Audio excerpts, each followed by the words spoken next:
กล้าเวลาเฮาสิสร้างความดีจากอย่างบ่จำเป็นต้องไปถามไผอันนั้นถูกบ่ฮึอันนี้ถูกบ่ฮึดีบ่ฮึบ่ต้องเฮ็ดไปโลดนั่นแหละบางคนทำความดี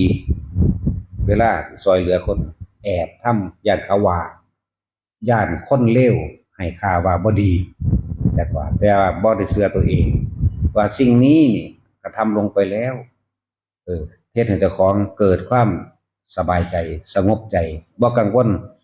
ก่อนทำขณะทำหลังทำนี่คือสิ่งที่ต้องเชื่อมั่นตนเองศรัทธาที่กะเชื่อมั่นตนเองปัญญารอบรู้ในสิ่งที่เฮาเองกระทำนั่นแหละรอบรู้ในกองสังขารก็ว่ารอบรู้ในผลข้างเคียงรอบรู้ในผลลัพธ์นะก็เพียรพยายามที่กระทำลงไปก็คนซุมื้อนี่อย่าลืมว่าเขาให้คานคนเลวเด้แล้วก็ปกป้องคนเลวพร้อมบ่ได้ปกป้องคนดีเด้ฟังดีๆเด้อคนดีคนที่สร้างประโยชน์ต่อสาธารณชนทั้งคนและสัตว์ทั้งมนุษย์และอมนุษย์เขาบ่ค่อยสนใจเขาบ่ค่อยปกป้องเด้เฮาสังเกตเบิ่งก็ได้เวลามีเรื่องทะเลาะวิวาทหรือเรื่องตกลงกันบ่ได้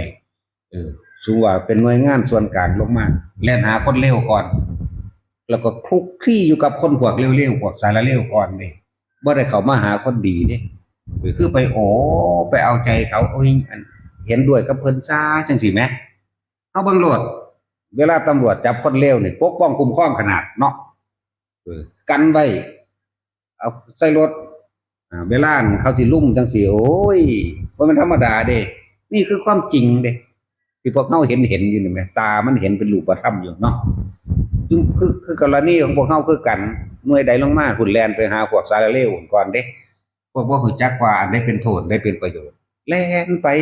เอาอกเอาใจเขาไปเขาอยู่หั่นเด้นี่แหละจึงว่าเขาเขาสิปกป้องคนเลวคือมื้อนี้แล้วก็ตำหนิคนดีไอ้ลดลงมาในไปหยังมีมานะทิฏฐิเขาบ่ว่าพวกนั้นมีมานะทิฏฐิเด้มันบ่แม่นธรรมดาเด้ที่พวกเฮา